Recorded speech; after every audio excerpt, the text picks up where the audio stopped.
புலி மற்றும் முயல். ஒரு பெரிய காட்டில் ஒரு வலிமையான புலி வாழ்ந்து வந்தது. அது தன்னை விட பலவீனமான விலங்குகளை எப்போதும் பயமுறுத்திக் கொண்டே இருக்கும். ஒரு நாள் ஒரு சின்ன முயல் அந்த புலியின் அருகில் சந்தோஷமாக ஓடி விளையாடிக் கொண்டிருந்தது. அதை பார்த்த புலி கோபமாயிட்டு, "முயலா, நீ என்னை விட ரொம்ப சின்னவன். நான் உன்னை சாப்பிட போறேன்னு சொல்லி முயலை வளைத்து பிடிக்க வந்தது. முயல் கொஞ்சமும் பயப்படாமல் அமைதியாக புலியை பார்த்து சொன்னது, "புலிமாமா, நீ வலிமையானவன்தான். ஆனா உன் வயிற்றை பாரு. உன் தோலை ஏன் காணோம்?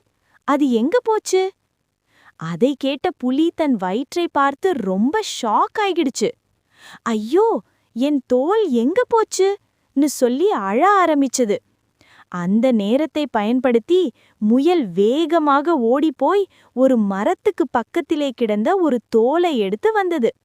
அதை புலியிடம் காட்டி, "இதோ புலிமாமா, இதுதான் உன் தோல்னு சொல்லிட்டு உடனே ஓடி தப்பிச்சு போச்சு."